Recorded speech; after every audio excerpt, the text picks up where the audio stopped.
Okay, so here we are for the second lecture by Dr. Colgrove.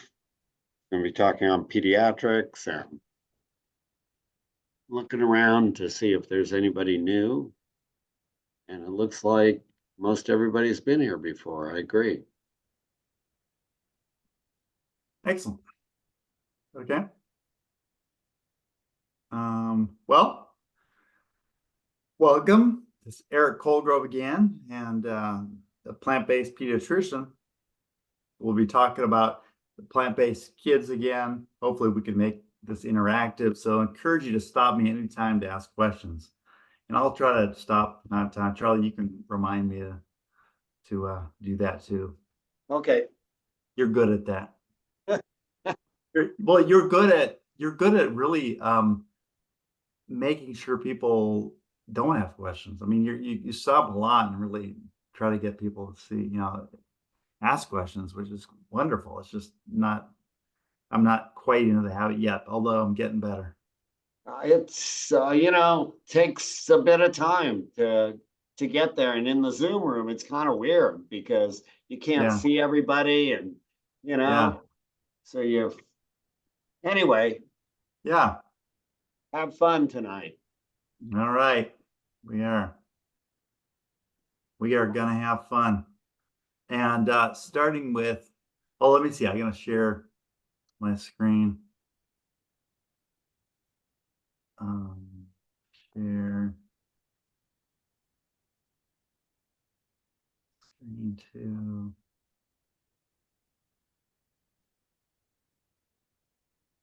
Hold on, I gotta make this big. Okay, can you see that whole thing? Yep.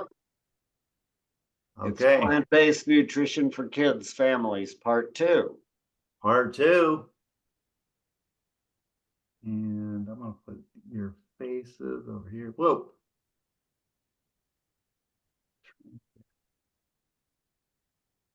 Faces over here. Okay. Got that. All right.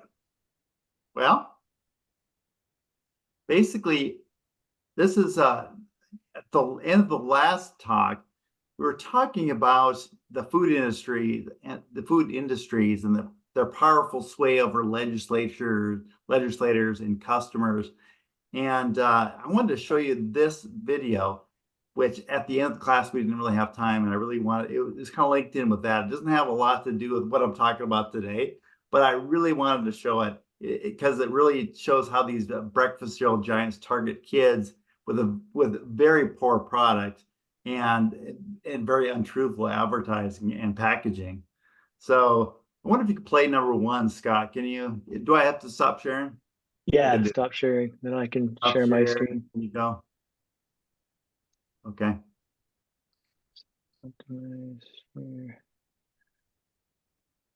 I can see it. All right.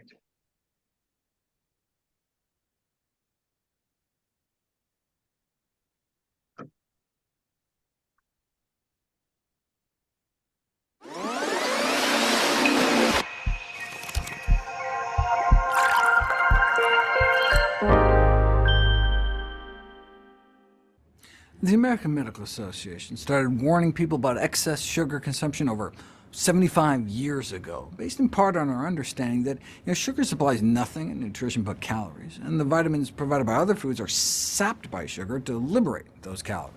Hence, added sugars aren't just empty calories, but like negative nutrition. The more added sugars one consumes, the more nutritionally depleted one may become. Given the totality of scientific evidence, the FDA decided to make processed food manufacturers declare added sugars on the nutrition facts label.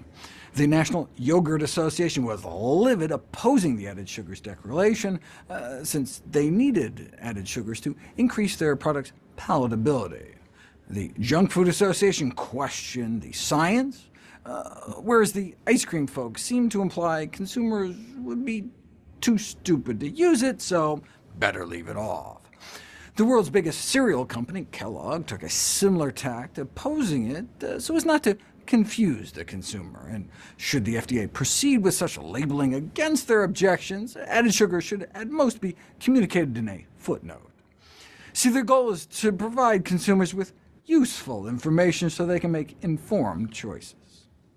This from a company that describes their Fruit Loops as packed with delicious fruity taste, fruity aroma, bright colors, made with whole grains, and lightly sweetened, a good source of fiber. Lightly sweetened, Fruit Loops has more sugar than a Krispy Kreme donut. Fruit Loops is more than 40% sugar by weight. The tobacco industry used similar terms like light, low, mild to make their products appear healthier before they were recently barred from doing so. Now sugar interests are fighting similar battles over whether their healthy, natural, lightly sweetened terminology is similarly deceptive. But just look at all those vitamins and minerals they added. That was one of the ways the cereal companies responded to calls for banning sugary cereals. General Mills defended the likes of Frankenberry, Trix, and Lucky Charms for being fortified with essential vitamins. Sir Grapefellow, I learned, was a grape-flavored cereal complete with sweet grape star-bit marshmallows. But don't worry, it was vitamin-charged. Sugary breakfast cereals, said Dr. Gene Mayer from Harvard, are not a complete food, even fortified with 8 or 10 vitamins. I think your point is well taken, replied Senator McGovern, that these products may be mislabeled, perhaps more correctly called candy vitamins than cereals. Plastering nutrient claims on the box can create a nutritional facade, acting to distract attention away from unsavory qualities such as excess sugar content. The majority of parents have been found to misinterpret the meaning of claims commonly used on children's cereals, raising significant public health concerns.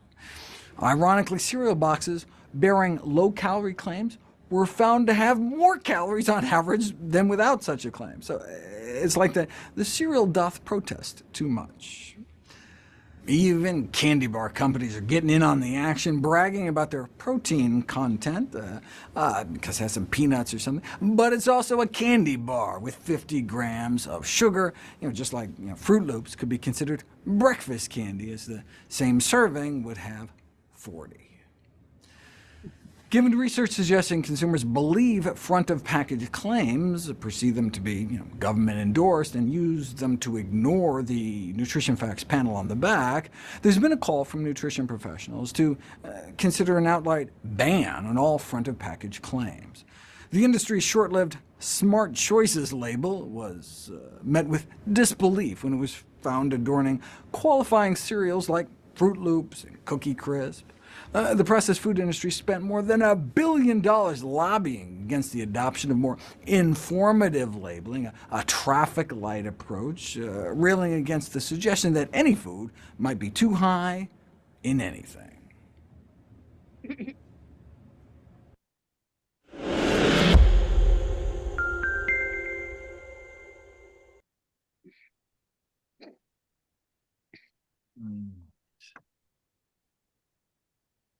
Right.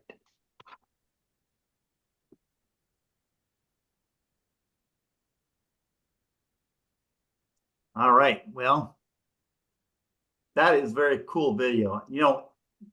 For so much of my life, I had no idea that I was being targeted by this really nefarious process of targeting children. I mean, can you imagine if the tobacco companies were like somehow making it sound very healthy, that they put vitamins in their cigarettes and these kids should light up or something. I mean, it's a similar kind of thing.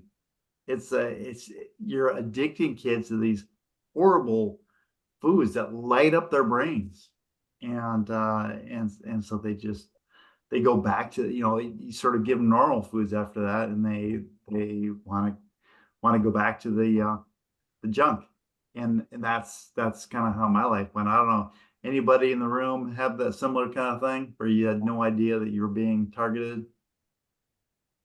Yeah.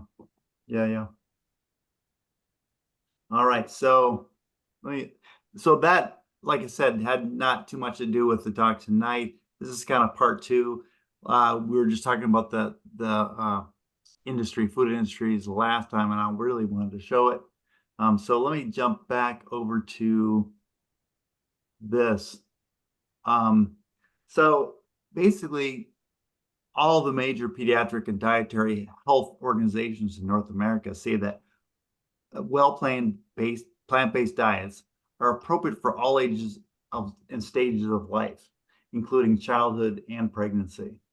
So there have been a few big statements that came out. This one came out in 2016, so it's been a while. I don't think that a lot of people know how these major organizations have really said this is fine. They just have to be well planned. And there are some bad things that have happened to people who do not plan, do not think about. They just are thinking, okay, I just want this.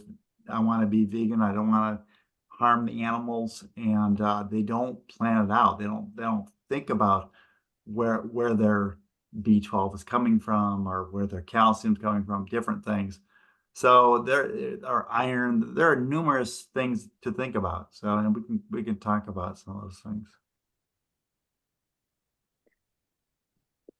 All right. Well, I wanted to talk about the benefits of a plant-based diet for children. So one of the biggest benefits is reduced risk of obesity.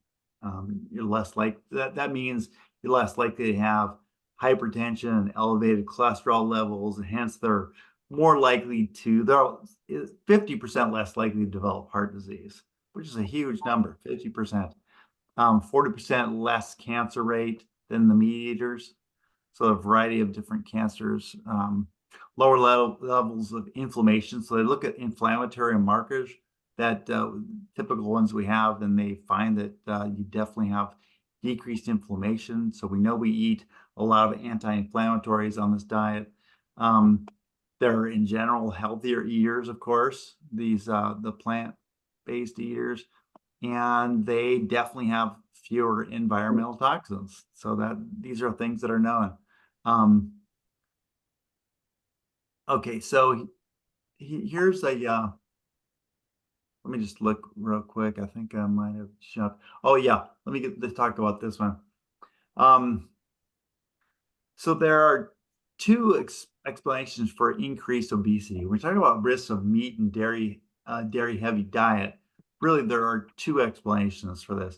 One is hormonal factors, and the other is really just high protein content. And people don't understand that. They just want to get more and more protein. I think protein is a god, and we just got to get as much of it in our life as possible.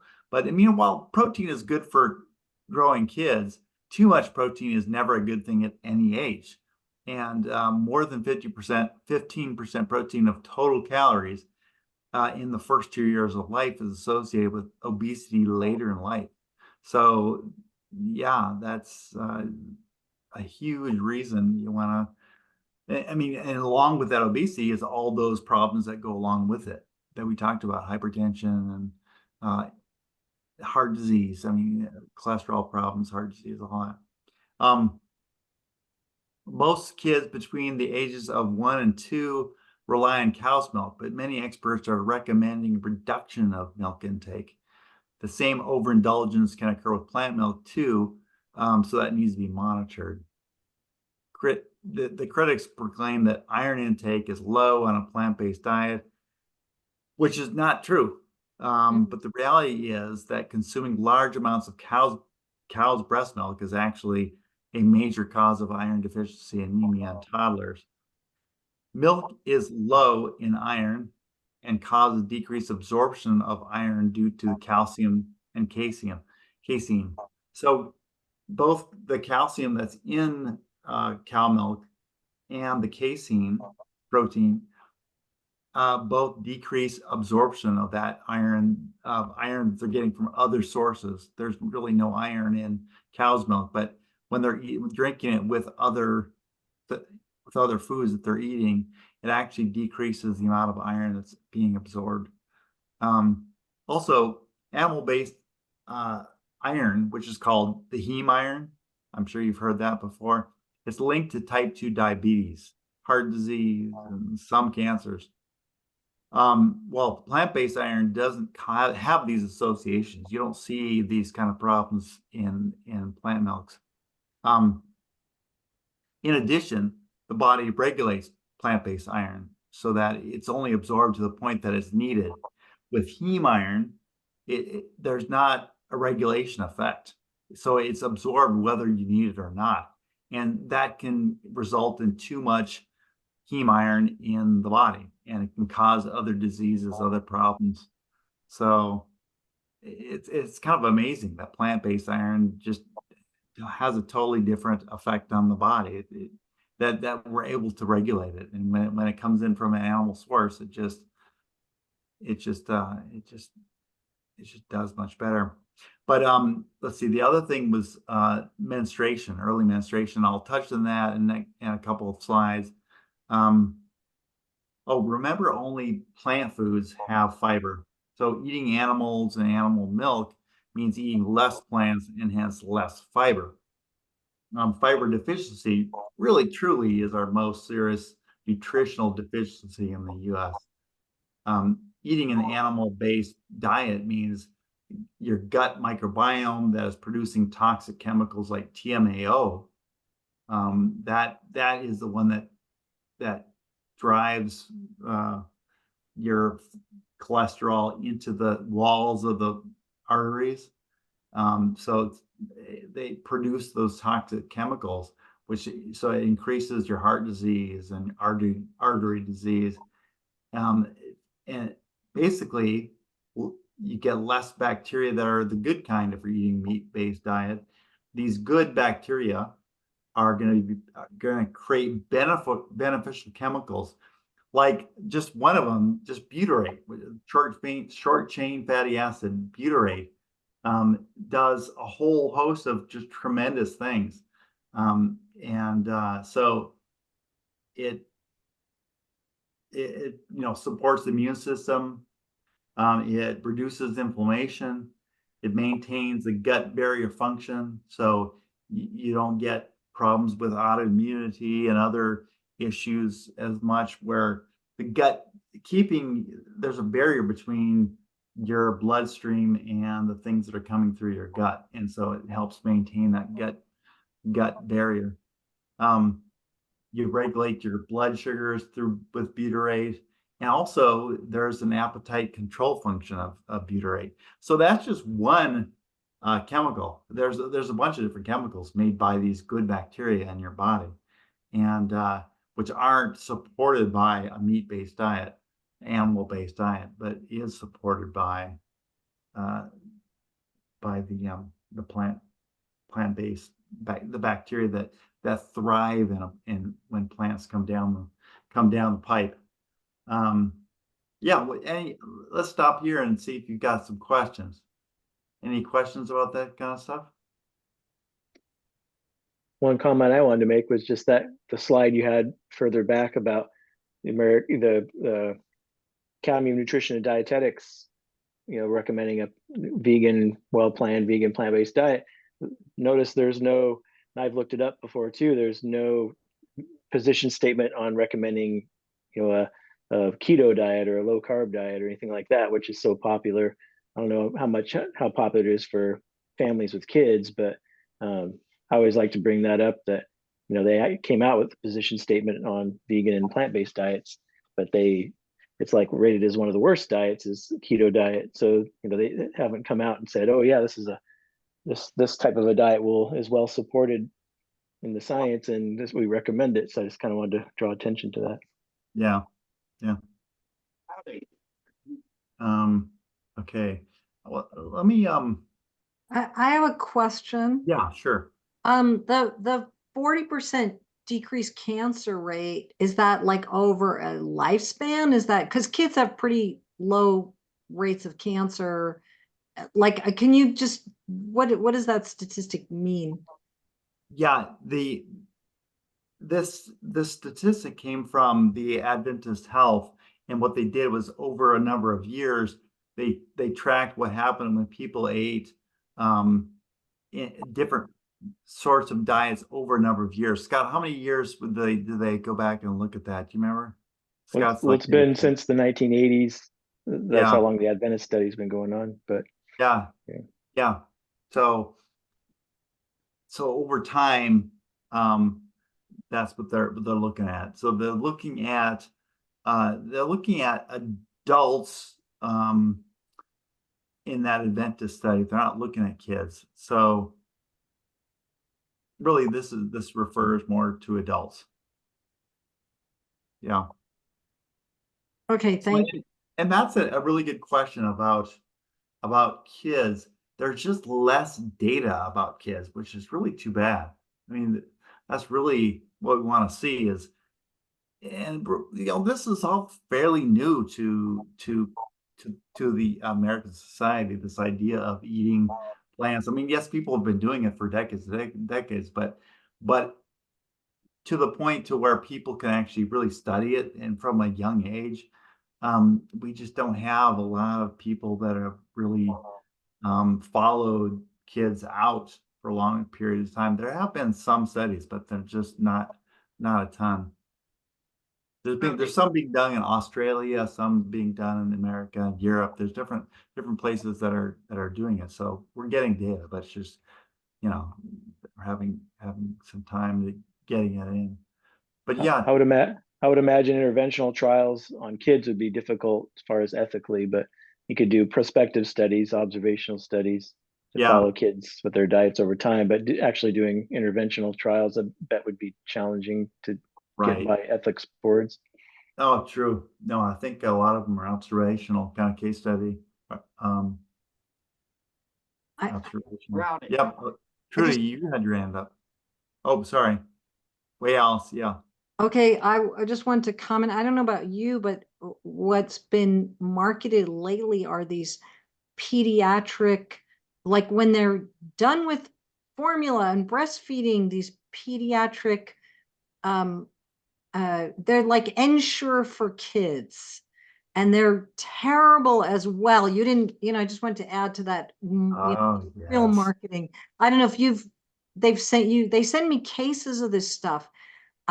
It's awful. It's like Ensure for kids, but it's not healthy. Right. I know. And it takes up the place of all these wonderful foods they could be having. So that's, oh man, I'm glad you brought that one up. I'd forgotten about that as something that's really important to address in pediatrics, because you're right. I have received a ton of that. Now I work at the county, so I'm not going to be getting those kind of things as much. And occasionally you hear about it from kids, some kids who are like tube feed dependent or something. They gotta have something trickle in, and those kind of things are really helpful. If you've got a G tube and you're basically, they're not eating solid foods, those kind of things are really helpful. But for people that are people who could be eating real food, it's a shame. Yeah. Yeah, I'm sorry. Was it Trudy that had a question? Trouty. Yeah, I have a question. Did your mom feed you that sweet cereal? Yeah, she did. Yeah. I didn't know. Yes, I had just tons and tons of milk. I had all the sweet cereal stuff. Yes, I grew up with standard American diet, and I blame that on why I have MS, and at this point now, with 30 years of symptoms, like, it doesn't seem like it's really reversing despite changing my diet, and that's just how it is. So yeah, I think that's part of my own health issues. At least we know now, but Yeah. your mom and I, we both didn't know. No, that's right. And that's why I love being able to share this with people, so that they have different outcomes. And they could start, and so people can start understanding, hey, there's a different way of eating, a way that your body wants to be fed. Your taste buds might want to be fed one thing, but that's not what your body wants. Your body wants something totally different. So teaching what your body wants is really a passion of mine now. So Eric, there's another question from Marcia.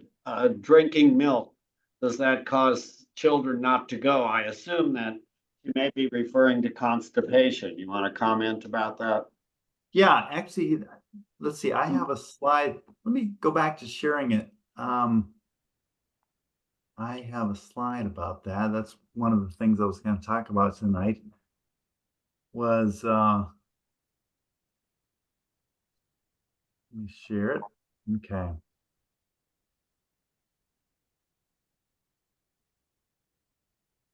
Oh, yes, that was it. The big dairy question. Yeah, so I mean, the big question is, does milk do a body good for real? I mean, the answer really is a resounding no.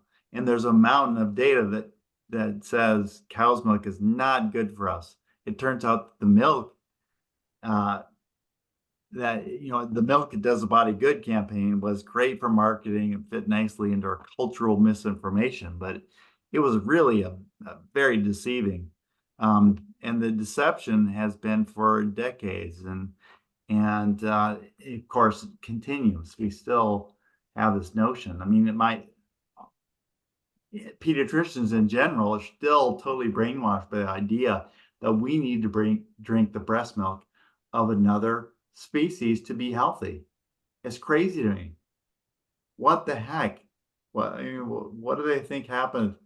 You know, for almost our entire evolution. It wasn't until about 15,000 years ago that we domesticated cattle, and you couldn't just chase down a cow or a horse or something and suck its milk out. You had to domesticate these things first, and that didn't happen until 15,000 years ago. So you know, here's a picture in the lower right hand corner of this screen shows somebody milking a cow. You know, that's from whatever 6,000 years ago or something. So it shows that yes, people have been milking cows for quite a while, but that is nothing compared to the hundreds of thousands of years that we've had evolution affect our bodies. And you know, like any mammal, we survive as babies, as infants. We need our mother's milk, but we have never needed, number one, the milk of a different species, or did we need our own mother's milk past the age of weaning. So you know, milk is great for calves. It helps grow that calf from 50 pounds to 1,400 pounds in just 2 years. So it's amazing. It's an amazing product for cows. You know, it's not what we need. So yeah, we're that only species that drinks milk. No, oh yeah, I mean, I've already said it. I was going to say it again, but it's yeah. So anyways, it got me off the track of what the question was about milk. About constipation. Yes, about constipation. Okay, let me go to the next slide. So the problems that dairy cause is eczema, stomach and esophageal pain, reflux, which is heartburn and spitting up, constipation, and encopresis, acne, iron deficiency, diverticulitis, breast cancer, colon cancer, prostate cancer. These things have all been really tied pretty good. And encopresis, what the heck is encopresis? It's really a severe form of constipation. Why would milk cause constipation? Well, it's because of the morphine. The casomorphine is the stuff that addicts, quote, let me put little air quotes around that, addicts babies to the mother's milk. You want your baby to be somewhat addicted to mom's milk and come back for it. That's how they survive. So evolution has passed on the genes that allowed for babies to be somewhat addicted to this chemical, or produce this chemical. All mammals seem to produce some of it so that their offspring come back for that milk. But that milk, casomorphin, is a relative of morphine. It has some side effects of morphine, and morphine is, we know, very addictive, but also morphine constipates you like crazy. And the thought is that morphine basically causes that same side effect, which is that it slows down the intestines to a great degree. So that's the answer I have. You guys have any other answers, Charlie or Scott? No. Well, it also said in there that they poop their pants, so maybe they Marcia did. Yes. So maybe some lactose intolerance could cause GI distress and diarrhea. Well, encopresis is different, and encopresis is not so much that you get diarrhea, but it's that, gosh, I wish I could draw it out for you. Let me see if I drew it.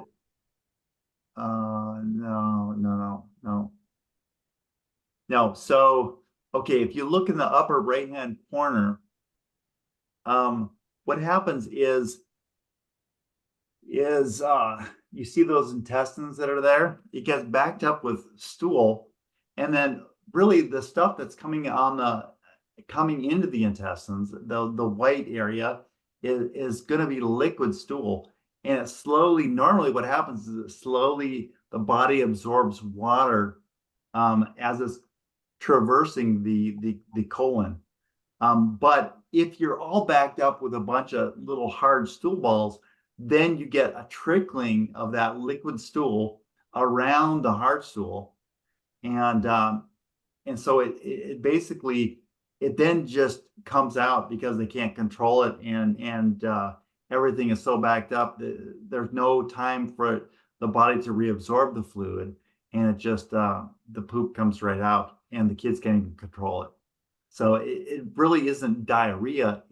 It's liquid stool, so you think, okay, it's got to be diarrhea, but it really is just not. It's stool that's not yet processed because it has nowhere to do that in the volume of when the volume of the colon is actually taken up by balls of hard stool. So it's really kind of weird. It's liquid stool in the face of massive constipation. I've got a number of patients that have had that over the years. It's not like a rare thing. I promise you, it's not rare. And these kids stink and they don't know it, because your nose will stop recognizing your own, when you're constantly having a stimulation, when your nose is constantly stimulated by your own stool. So these kids don't even know that they stink, but of course all the kids in the classroom know this is Mr. Stinky, and it's kind of sad. So yes, encopresis, that is a huge cause. When I talk to kids with encopresis, some of them are stool withholding. So for some reason they're really young, and they've had bad memories of pain with stooling because they got constipated at some point, or they just are massive milk drinkers. And yeah, I mean, I've seen where kids drink half a gallon a day of milk, and just, they have no idea that that's the problem. They just know they love milk. Parents have no idea that's milk causing the problem. So it's interesting. Joan, did you have a question? I was wondering about things like mad cow disease. Does that show up through milk? Well, yeah, they're finding particles of this H5N1, which is is the bird flu. So different flus. I mean, really, so much.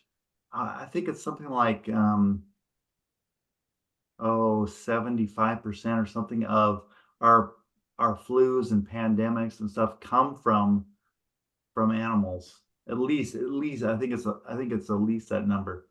And that, yeah, you do family farm, you do factory farming, and you get all these animals together. And when these animals are in the wild, they're not gonna be on top of each other. And if they get some kind of weird virus, it's not going to spread throughout their community. But when you have animal on top of animal on top of animal, it spreads like wildfire, and it just makes those weird viruses go crazy. So we see a lot more of that. Yeah. Yeah. Good. What other questions do you guys have?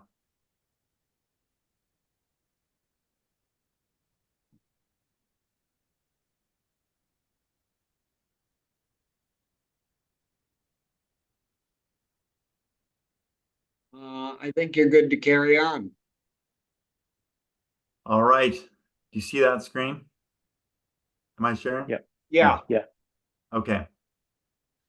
So, Charlie, did you have another question? Yes, I was wondering, the COVID, is that part of the milk problem, that they get that from the animals? From the milk, I haven't heard that theory that it comes from any milk per se. There are some theories about what sort of Or caused it.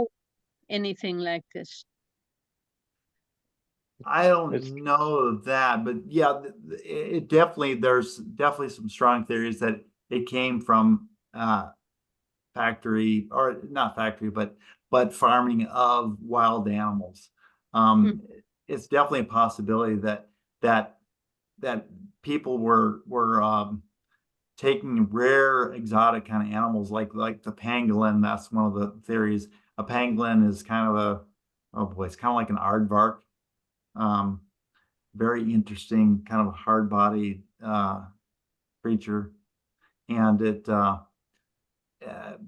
so it basically you don't normally see a ton of these together, but somebody was raising these kind of exotic animals, so the pangolin, and then somehow that these got infected with some kind of strange virus with the coronavirus, and that happened to be a rare virus that spread really easily and then was brought to the wet market. And then so you've got these people that are walking around these markets in China that want these rare exotic animals that just are not used to being confined in close spaces, and passing on viruses readily. So that's definitely one theory. There are multiple theories about how this started, including the other big theory is that there was a lab right there in that town that basically was studying coronaviruses, just happened to be studying coronaviruses. It was, and did they somehow leak this crazy virus that caused this worldwide pandemic? So there's a whole bunch of theories, all interesting. Someday we'll have a nice movie about something. We'll get more information, and somebody's going to make some really cool movie about it, because it's an interesting story, whatever it was. I mean, it really shook up this world, that's for sure. Eric, before you continue on, one of the chat questions: have you tried telling families what to change in their diet, and how do they react? Yeah, let me stop sharing again. I'm assuming that's milk or dairy products. If you're telling them to not do it, what happens? I've been impressed over the past few years how people have gotten more and more tolerant of the idea of getting rid of milk. When I say it, they say, yeah, I don't drink milk. I just give it to my kids because I thought that's what we're supposed to do. Yeah. and so I see that response more. I think it's something like 30% of Americans are drinking plant milk now. So that's pretty big. You know, and now the issue is, do we do that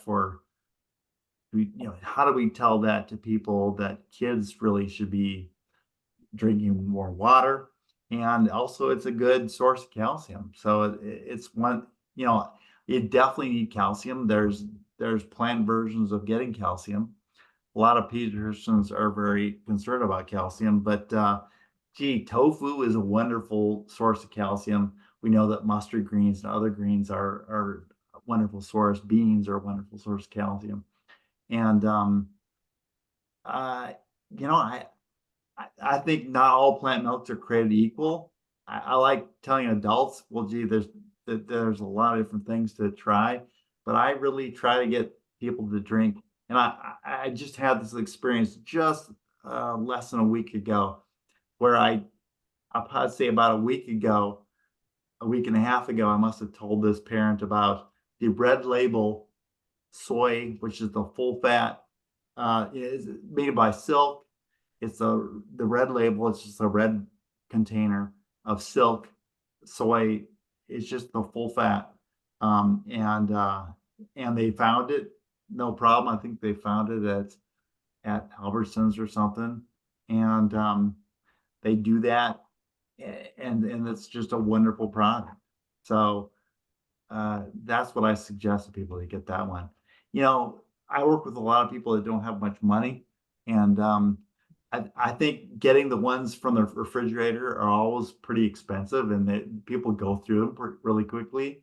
And so, what I like to tell people about is to go to Costco and get the shelf stable ones.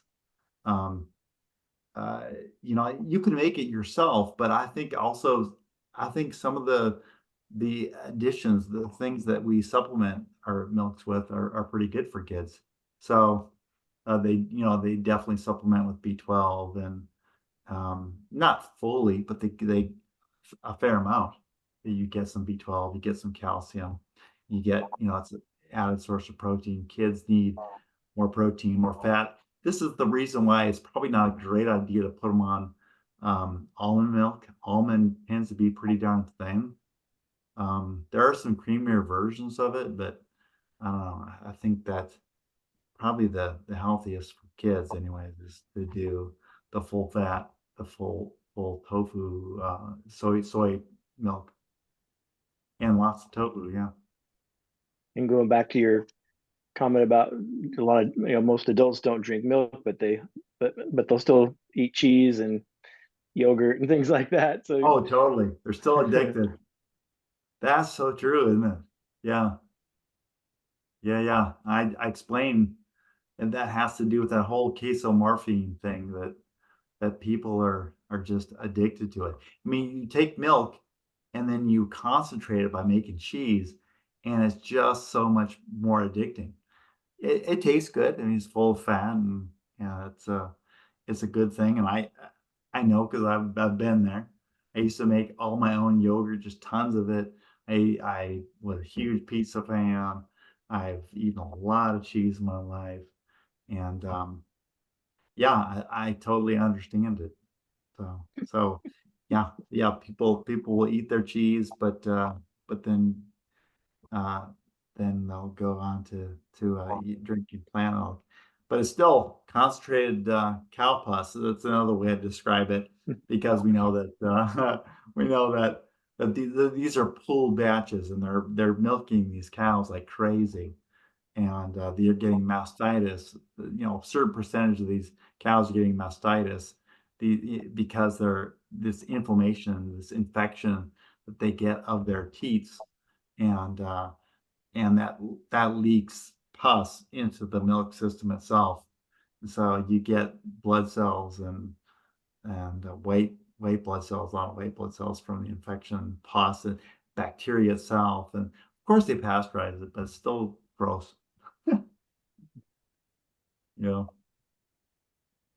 And not always. I mean, I'm sure everyone's heard of friends that get raw milk. They get, it may not be pooled milk, so it's hard to say that they're drinking a lot of cow pus, but still, raw milk's kind of crazy to me too. Another one. Ooh, you can get a lot of things from. Yeah. from a cow. All right, let me go back to Sharon. Well, any other questions? Anything else? I was Right. wondering, Eric, Yeah. does WIC cover plant-based milk? Does WIC cover plant-based milk? No, it doesn't. You know, that doesn't satisfy their need to Push dairy? push dairy. It really doesn't. I have written for prescriptions that this child is, you know, I'll write something like this child's allergic to milk and have to drink soy milk. And I think they do have access to it, but I think it doesn't satisfy their need to push more dairy. Crazy. Yeah. Thank you. All right. Let's see.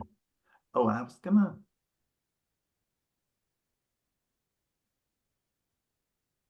Yeah.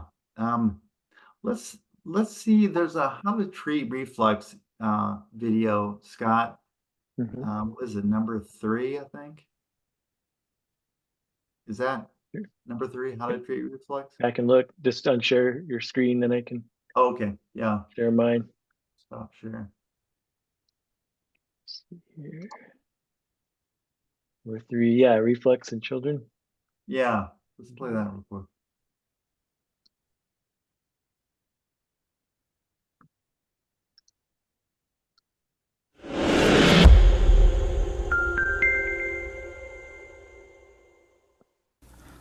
Excessive spitting up and vomiting in infants may be treated with putting them on their left side down after meals, but of course never when sleeping. It's always face up to wake up to reduce the risk of crib death. Also, you can try smaller, more frequent feedings, thickening or changing formulas, and in breastfed infants, which is ideally how all infants should be, eliminating cow's milk and eggs from the mother's diet. I've talked about how more than 40% of infants with reflux can be successfully treated with cow's milk removal. It can also affect them on the other end, too. It can be a major contributor to diaper rash, and contribute to chronic constipation. In 80% of affected kids, though only a single kid tested positive for an actual cow's milk allergy. So it was like some kind of sensitivity reaction that can really only be diagnosed by giving a cow's milk-free diet a try.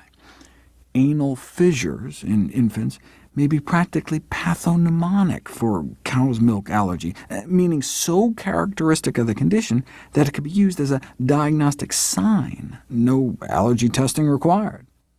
It's like when cow milk hypersensitivity was demonstrated in 10 of 17 children with severe reflux. In the majority of patients, the hypersensitivity to cow milk was identified only by eliminating it and then re-challenging to confirm. They did endoscopies, measured the acid gurgling up before and after milk, and then verified by repeating milk exposure with double-blind, placebo-controlled challenges when necessary. Yet all but one of the children proven to have this adverse reaction to dairy tested negative on allergy tests. So tested negative for cow's milk allergy, but still got better by cutting the cow's milk out, showing that this association between cow milk hypersensitivity and severe GERD, the severe reflux, was observed not only in infants, but also in older children. Another disease that can be cured with cow's milk elimination is eosinophilic esophagitis, a chronic inflammatory disorder of the esophagus, the tube that connects your mouth to your stomach. To figure out what's causing the inflammation, an elimination diet is prescribed, where you basically remove everything, and then every time you add back a food, they stick an endoscope down your throat and take biopsies to see if that one food made things worse. And how many freaking foods are there out there? I mean, you can imagine how difficult and costly and invasive this is for families, how confusing and frustrating. So these researchers at Northwestern figured, let's just see what happens if you just remove one food from their diet instead of making them go through all that. And just eliminating cow's milk induced remission in 65% of the children they tried it on. I mean, normally you'd have to put these kids on steroids, where they try to coat their throat with steroids to knock down their immune response, and then that sets you up for infections like thrush. And of course, as soon as you stop the steroids, the esophageal inflammation comes raging back because you're not treating the underlying cause. But steroids are considered the standard of care. Too bad there's never been like a head-to-head test of cow's milk elimination versus steroids until now. A comparative effectiveness trial of cow's milk elimination versus a swallowed steroid, and they both appeared to work just as well, which is to say the cow's milk elimination worked better because no side effects, and you're treating the actual cause, suggesting getting rid of dairy products should be considered the first-line therapy. In adolescence, cow's milk protein intolerance can contribute to chronic fatigue syndrome, evidently a common problem in young people with chronic fatigue, and most importantly, a treatable contributor to their symptoms. But again, most were unaware that dairy was a problem, possibly because it can take hours between milk ingestion and when you start feeling worse, so people don't make the connection. So even those who report no problems after milk ingestion may still be suffering problems after milk ingestion. And finally, what about adults? Well, there's lactose intolerance. Most people on Earth are lactose intolerant after weaning, with the exception of some human populations that developed lactose tolerance about 10,000 years ago, thanks to a mutation in the lactase gene which enabled adult humans to digest lactose, milk sugar, or at least those select European populations, whereas most Hispanics, most Africans, and Asians remain intolerant, which may be a good thing, since acid regurgitation, reflux, heartburn, is so common among adults in the Western world. And food intolerance may play a role in adults as well. Milk was found to be the leading culprit, but they were using what's called a leukocytotoxic test, where you see how someone's white blood cells react to individual foods in a petri dish. This test is frowned upon by professional allergy associations as not being sufficiently sensitive and specific. Can't hurt, though, to put it to the test. A double-blind, randomized controlled trial performed in 38 reflux patients for which proton pump inhibitor drugs failed to completely control their symptoms. OK, well, let's give diet a try. They randomized people to a diet in which they excluded foods they tested sensitive to, most often dairy, versus a diet which instead excluded foods for which they didn't test positive for to control for the placebo effect. A month later, the symptoms in the control group dropped, but the symptoms in the true diet exclusion group dropped significantly further. They kind of felt bad for the control group, so they switched them to the right diet too, and 2 months later everyone was feeling better.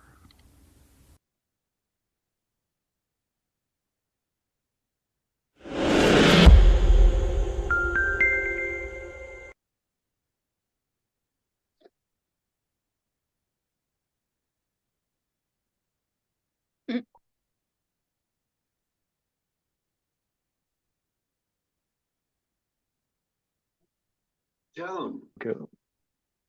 So this kind of loops back to Alice's comment about the Ensure. And we have a son, an adult son, but he survives on a feeding tube. So what they put into those feeding tubes, is that dairy-based?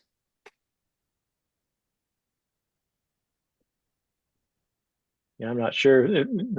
They have like the TPN, total patient nutrition, that kind of stuff. I'm not sure if there's dairy in that or not. My guess is it's probably dairy. Yeah. Oh, you think Usually they put like whey protein is what's in a lot of things. Yeah. Which is dairy. I'm thinking that he's had a life of disabilities, and how could that have been better without dairy? Yeah, that's a good question. Whoever his doctor is, you could ask him to get you a list of what's in the formula. Yeah. Okay, thank you. I don't think they're dairy based. I mean, I'm No? not sure how good they are, but I don't think they're dairy based. Well, What are not dairy-based? Like what Tube, they put in feeding tubes. tube feeds, like GI tubes. Oh, Someone huh. wrote you can choose a vegan. You can choose a vegan one. Someone's husband was hospitalized for a short time, and they were able to ask for a vegan one. Oh, yeah. interesting. Ah, huh. Right. Okay. Well, we know that milk leads to obesity and to type 2 diabetes, definitely associated with both of those. That drinking a lot of milk, especially in that first 2 years of life, getting too much protein. While we're on videos, I wanted to play another video that I really liked. Scott, could you play another one? Yeah. This one's called "How to Prevent Prediabetes in Children." It's, I think, number 2, I think. Here we go. Yeah.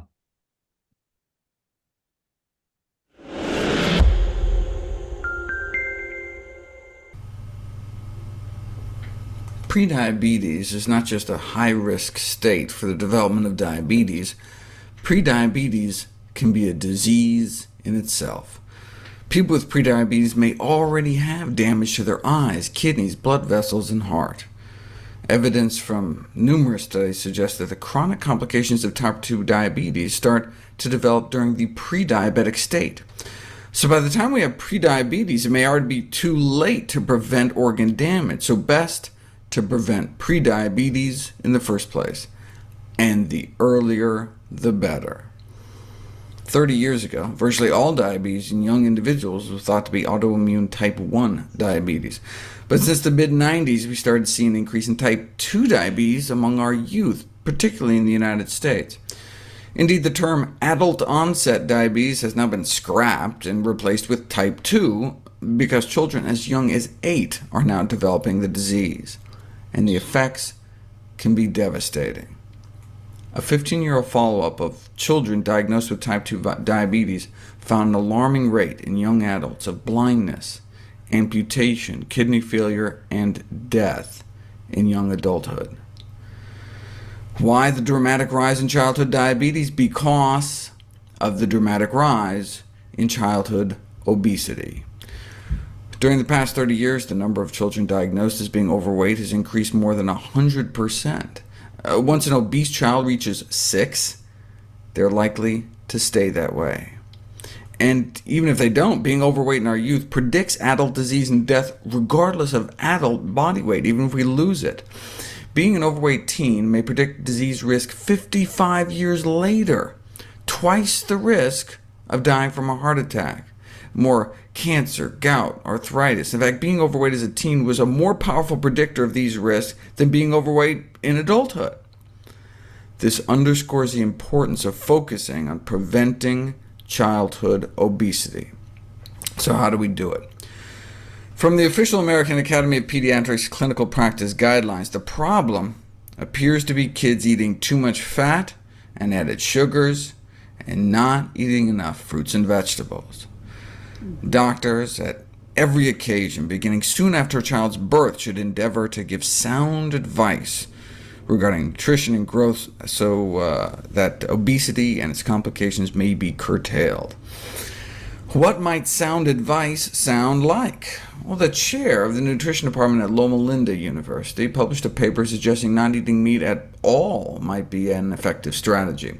Population studies have consistently shown that vegetarians are thinner than comparable non-vegetarians. This is from the largest such study to date. A body mass index of over 30 is considered obese, 25 to 30 overweight, and under 25 ideal weight. The non-vegetarians were up at 28.8. The average meat eater in the U.S. is significantly overweight. As one gets more and more plant-based, the average BMI drops. But even the average vegetarian in the U.S. is overweight. The only dietary group that was on average ideal weight were those eating strictly plant-based. So that comes out to be about a 33-pound difference between the vegans and the meat eaters. Vegetarian children grow up not only thinner, but taller. Vegetarian kids grow to be about an inch taller than other kids. Apparently, meat intake is somehow negatively associated with height. I can just hear the Dairy Council now saying, oh, it's because of all the milk the veggie kids must be drinking. No. The veg kids consume significantly less dairy and much lower animal protein intake overall. Meat intake is apparently associated with growing wider, though. In school-aged children, the consumption of animal foods, meat, dairy, or eggs, is associated with an increased risk of overweight, whereas plant-based equivalents like veggie burgers, veggie dogs, veggie cold cuts were not, and whole plant foods like grains, beans, and nuts were found to be protective. This may be because plant-based diets are low in energy density, high in starch, fiber, and water, which may increase feelings of fullness, and resting energy expenditure, meaning resting metabolic rate. Eating plant-based appears to boost metabolism, so we just kind of burn more calories at rest, even when you're sleeping. However, we're not sure how much of the benefits are due to increased consumption of plant foods versus the decreased consumption of meat. Either way, plant-based diets should be encouraged and promoted for optimal health. Local, national, international food policies are warranted to support social marketing messages and to reduce the social, cultural, economic, and political forces that make it difficult to promote such diets. For example, although the advice to consume a plant-based diet is sound, questions arise regarding the relative high price of produce. Yes, we can reduce the burden of childhood obesity, prevent the further spread of disease, but we need to ensure that plant foods are affordable and accessible to children of all income levels. Fruits and vegetables may not fit on the dollar menu, but our kids are worth it. Getting diabetes in childhood cuts nearly 20 years off their life. Who among us wouldn't go to the ends of the earth to enable our kids to live 20 years longer?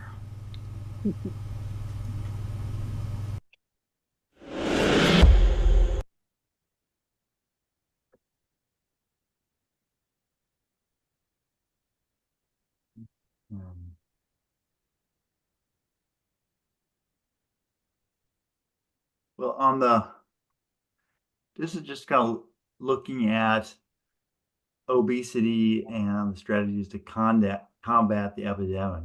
So really on the right, you see different countries, how we're spreading this disease of overweight and diabetes and all these problems. And here we are every year talking about these problems, and they're just being spread more and more throughout the world. And you can see USA on top, and steepest, USA and Canada really being quite steep in and Mexico being way up there too. But yeah, so the prevalence of prediabetes is now 1 in 6 of kids, youth, the age of between 12 and 19, 1 in 6 approximately having prediabetes. And there's a new study that's showing that this is inching closer to 1 in 5. I'm trying to think about my own practice. We don't check for prediabetes in every adolescent, but certainly people that are at risk for it, people that have what's called acanthosis nigricans, a rash that they can get when their pancreas starts wearing out, even in childhood. That's a sign of prediabetes. They tend to have more chances of having prediabetes and going on to getting diabetes. Yeah, so I don't test everyone, but 1 in 5 would be a lot. It's 20%. I don't think 20% of my kids, but I guess that's what the population studies are now starting to show. So kind of scary. Okay, and then we saw the Dr. Greger video on strategies. When I think about other strategies, there's a good movie called The Kids Menu, and it's free on Tubi. I don't think it's on Netflix, but you can get it on Tubi. And it's Tubi is TUBI. It's a streaming service that you can download movies. So it's really good. It's about as documents like some of the great strategies that a community in San Diego was able to start in their own school to combat their rising obesity problem. So it really shows how kids love to get involved with growing their own food. So they have like a little community garden in their school, and then they instituted certain exercise classes, but the big thing was a yoga class, and this is in kids that are, oh gosh, in middle school. So it's kind of like, 7th, 8th grade kind of ages, and this is the age that they really went after. And these middle school kids, you think, okay, are they really able to understand? Middle school kids are amazing. Their brains are just taking off and starting to soak up these complex ideas. They are worried about where the world is going. Believe it or not, you think, okay, in 8th grade, how could they really be doing that? But it's really a good age to teach them about how to give your body what it needs, movement, give it the right food. And this film really does show a good way to go about doing this as a school community. So they not only grew their food, they had a movement course, but they also had this cooking course that went along with it. And so they learned how to cook food. They learned about gardening, about cooking food, collecting the food, about it, just really just a holistic approach to how can you raise good awareness. And what they found was that these kids just kind of rejected foods. They became critical, and then brought this home to their own parents. And so you even see this effects in families around these kids. What a powerful way to sort of attack the problem. I just love it. So. Always reminds me of a interesting statistic. I don't remember where I heard it from, but the number one reason that a family will go vegan is because they have a vegan daughter. Yes. Yes, I love that. Yeah, you've mentioned that a few times. On this slide also says July 11 lecture, but I think I'm doing an obesity lecture. I don't think it's July 11th, but it's somewhere in July. I can't remember. Can't find it right now, but I think that's the wrong date. Somewhere similar to that, second week of July or something like that. All right. Looks like Yolanda and Tom raised their hand. Yeah. Yeah, Yolanda. Hi. I was wondering how effective it's been for you as a pediatrician to change minds, and get families to actually switch to a vegetarian, whole food plant-based diet, whatever. Yeah. Well, I have definitely had some success with it. I think I've had more where people are already on the fence or thinking about plant-based stuff, and they happen to find me and they just feel so much supported. Whereas they go to other pediatricians and they're ridiculed. They're like, well, you can't be healthy and not eat meat, or they hear these messages that just are so antithetical to what reality is. They hear that you can't do this. That's ridiculous. You're just hearing stuff. They think it's more like stuff you'd hear about supplements online or something, or some crazy stories online. But so I think just people the providers don't realize the actual science behind this. So me, how many times do I have a child that has, a family that comes in to me and I'm able to talk to them about whole food plant-based? I don't have a good answer to that. I feel like I always just share little bits of it and we're getting there.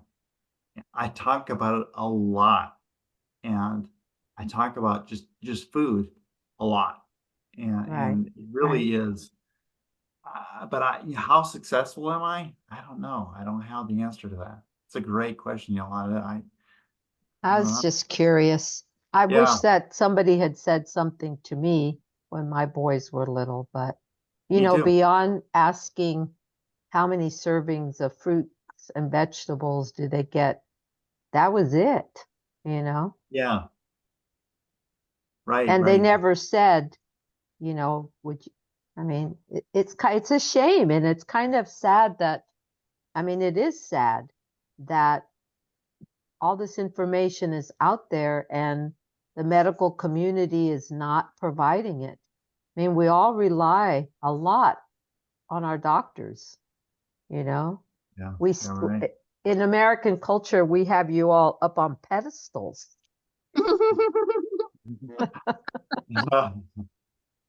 Oh boy, that's not good. Really.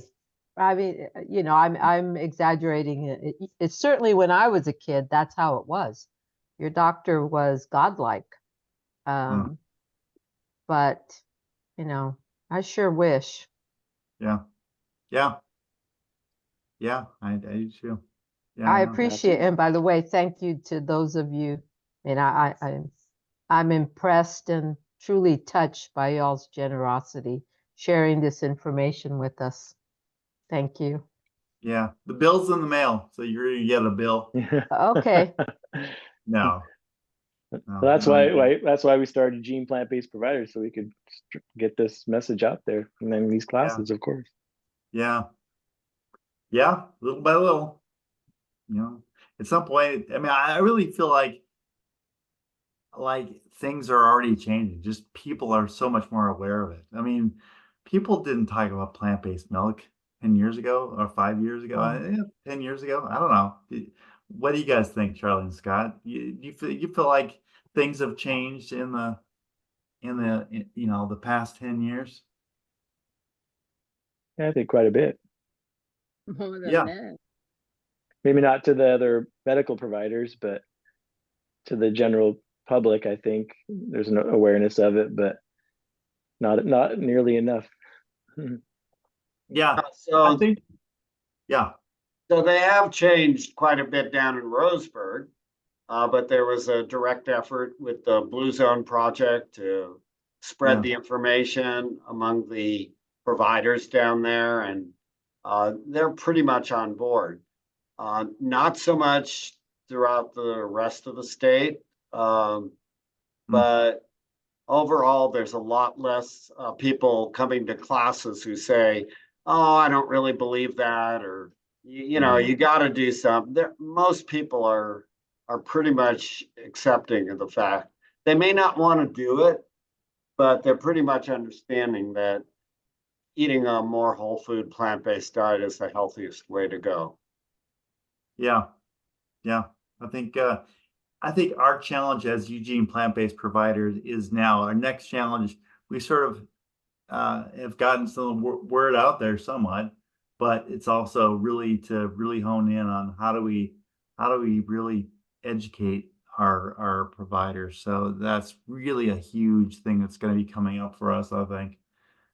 It's great educating our patients and the population and the community in general through classes or whatever, but I think really that's where we're going to be getting a lot of bang for our buck is educating the people that educate the patients, educate the educators. I agree. I have to say that when I told my doctor that when I had a borderline high cholesterol, when I told her I was not taking statins, I would figure this out myself. And I didn't, because I sort of did, but I was relying on coconut oil and coconut milk, so that didn't help my cholesterol. But she actually looked some stuff up and sent me an email about Eugene plant-based providers and the classes and stuff. Though she knew nothing about it herself, she went looking, which I thought was a great sign. I had already found you all, but that was good that she took that step. Yeah, I agree. Oh man, that's what we want to see. I want to see providers that are responsive, that actually take these things to heart and try to find real solutions for people. Let's see. Let me go to the next. What time is it? We've got about 10 minutes more. Yeah. All right. We talked about this one, talked about dairy stuff. Oh, just quickly, let's talk about menstruation, about this alarming trend over the past 100 years. We're seeing that menarche, which is the age at which you start your periods, is getting younger and younger. And so between when you think about, let me think about it this way, that early in the 20th century, the average age of puberty in girls of menarche was like 16 or 17. And now it's like down to 12, 11, 12. It's just remarkable. And that extra 5-6 years of the estrogens that are affecting people are leading to more cases of breast cancer. And so that's a remarkable change. And that there's something else I have about how drinking just even one glass a day increases your risk for breast cancer. Something like 50%, one study found. So yeah, that's a tremendous increase. I mean, that's like, to me, that should be kind of all over the news and really kind of scare people. But there's just so much pointing against that kind of stuff. But the typical American diet rich in meat, dairy, eggs, processed foods, it basically interrupts the normal hormonal development in adolescence for numerous reasons. You also get children who reach their sexual maturity later in life. They also eventually grow taller as adults. This is because sex hormones close the growth plates of the bones, halting further longitudinal growth. So you the whole growth thing, there's some studies that show that vegan children are taller, but there are actually there have been 2 studies that have come out recently showing that they're possibly a little shorter. They're all about the same, but it's kind of confusing because I've seen reports showing both. I'm not really convinced one way or the other, but I think there's multiple forces affecting it. And so I think you're seeing some kids get taller, some kids staying shorter. And I think it all kind of washes out a little bit in the end. But basically, the sex hormone can cause the growth plates to mature and stop growing earlier. So you get an earlier menarche, but you also get earlier stunted growth in a sense. So maybe that's why this one study that was being referred to earlier, why you're seeing these shorter kids, that vegans have a little bit higher height. But I don't know, actually the one study that came out of Australia saying that vegan kids tend to be shorter. I don't know, that's brand new study. So there was another study that said the same thing. So it's really kind of confusing. Yeah, I think we just don't know quite yet. But yeah, this idea that drinking as little as 1 cup a day increases your breast cancer risk by 50%. So that's a pretty strong association between milk and the sex hormones that in dairy milk and breast cancer. And of course, we know that these cows they're all lactating, 100% lactating, and 75% of the cows are pregnant. So it's not like they're being injected with these hormones, and that's what's affecting us. It's that all these cows are going through tremendous natural hormone,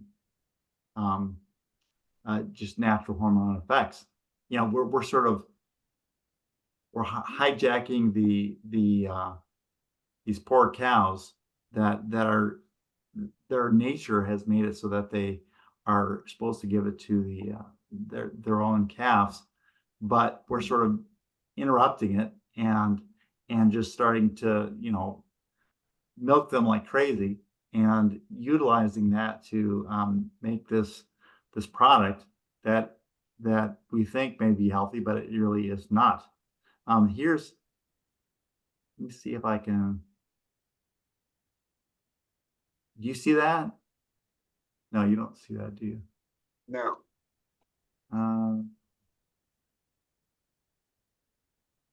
Oh, I wonder if maybe, Scott, you could share it. It's the study of, it's the Loma Linda University Health study. Was it on the list that you gave me? Yeah, it's on the list. It's called the looks like news.llu.edu. You want to minimize your screen? Yeah. Go ahead and unshare, and then I can share. Oh yeah. Oh.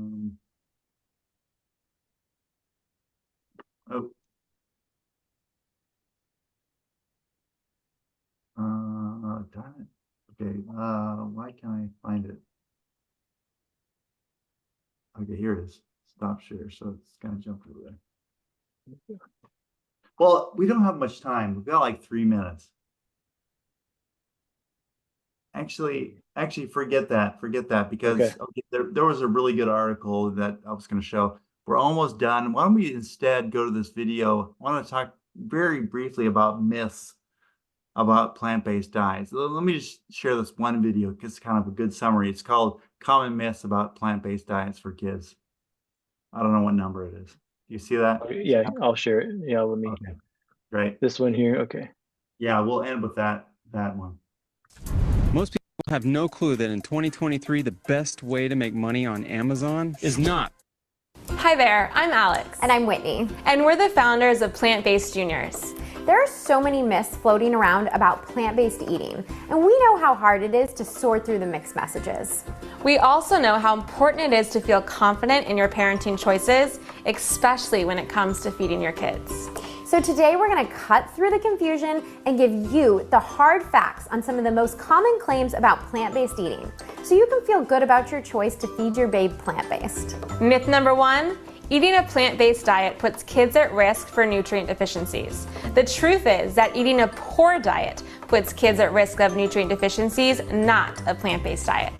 Both the Academy of Nutrition and the American Academy of Pediatrics supports a well-planned vegan and vegetarian diet for pregnancy, lactation, and childhood. The key word here is well-planned. There are certain nutrients that plant-based parents should monitor in their kids' diets. Iron, calcium, zinc, vitamin D, and omega-3 fatty acids are the main ones, and here at PBJ's, we make sure to optimize these nutrients in all of our recipes. Our guides also go in depth into kids' specific nutrient needs at different stages and provide parents with easy tips on incorporating them. The truth is that children eating an unbalanced standard American diet are also at risk of complications due to a bad diet. A poor diet has been shown to increase kids' risk of obesity and certain cancers and can also inhibit performance in school. Myth number 2, kids need cow's milk. Truth? While cow's milk does provide many essential nutrients for growing babes, they can absolutely get these nutrients from other sources. The most important components of cow's milk are calcium, vitamin D, vitamin A, and protein. Calcium is also found in a variety of plant foods like cruciferous vegetables and legumes, and is actually twice as bioavailable in these sources as in milk. Meanwhile, vitamin D and A aren't even naturally found in milk. They're added to it. Any fortified food or beverage can provide an equal amount of these vitamins. As for protein, seasoned plant-based parents know that there is ample protein in a plant-based diet by way of legumes, nuts, seeds, and whole grains. Finally, all of these nutrients are found in equal amounts in fortified soy milk, which is the beverage that we recommend for our PBJs who avoid cow's milk. And that brings us to myth number 3, that soy is harmful to kids. The truth? Research has shown that soy is perfectly safe for kids.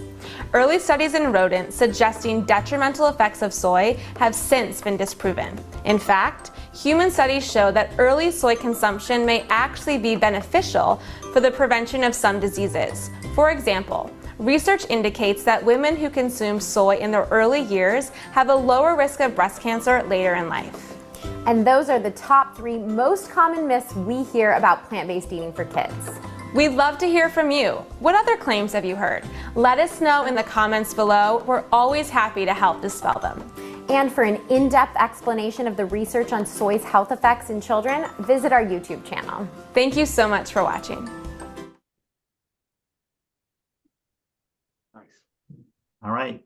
Yeah, there's a whole bunch of things that people will say about plant-based diet. They are dietitians, they are mothers, they practice what they preach. They are the founders of Plant-Based Juniors, and now they have a brand new book out. They are the authors of The Plant-Based Baby and Toddler. This is just such exciting stuff. I'm so excited to welcome Alex Casparo and Whitney English to the exam room. Thank you guys so very much for being here. Thank you for having us, Chuck. We're so excited to chat with you. All right. Yeah. Okay. We're pretty much done, but I just wanted to also mention that people will claim that, oh, because we have to take vitamins, that somehow our diet must be unnatural, that we can't have a natural diet if we're taking these supplements like vitamin B12 and D and that kind of stuff. But think about like vitamin B12. So where did that vitamin B12 come from? We've learned a lot from Scott and Charlie about where that comes from. Do you guys remember? It was like a little test at the end of the class here. Does anyone know where that B12 comes from? Dirt. Yes. The bacteria in the dirt's making that stuff. And think about, so how did the ancestors, how did they get their B12? Because our ancestors are eating all the plants that are around us, and they are somehow surviving. How are they surviving? They're eating dirt, right? They're harvesting their plants, and their plants, you think they're washing them as well as we do? No, they're shaking it off and eating the dirt that's on there. And plus, what's the other thing they're doing? They're drinking water. Is their water the same as our water that we drink? No, it's not. Their water is straight from the stream. And what does that stream have in it? Well, it's dirt and these bacteria that come from the dirt that make vitamin B12. So we know that some primates actually make B12 lower in their gut, but humans don't, and because we didn't need to, because we constantly were eating B12 as we evolved, because of the dirt that we were ingesting. So we didn't need to. Just like cows, they eat dirt all the time. They're eating all that grass that's in the dirt, and so we are much closer to that idea. That's where we got our B12 from. So anyways, just wanted to bring out that it is natural. We just have forgotten how life has changed so much in the past few thousand years. Yeah. And that really should end it. If there's any quick questions here at the end, anybody have anything? All right. Well, thank you very much, Dr. Eric and Scott and everybody participating. What's up for next week, Scott? Open forum. Okay. So an open forum, that's bring your questions and I can talk about any topics that you like. And I'll be there to answer any questions for our pediatric folks. Perfect. And a reminder, if anyone has any questions it's also on the class website and Eugene Plant-Based Providers website and on the newsletter I send out every Sunday morning. Eric's email is there and there's a little paragraph about Eric. And if you have any questions specific to nutrition for kids, you can send him an email and he'll be happy to answer it. Absolutely.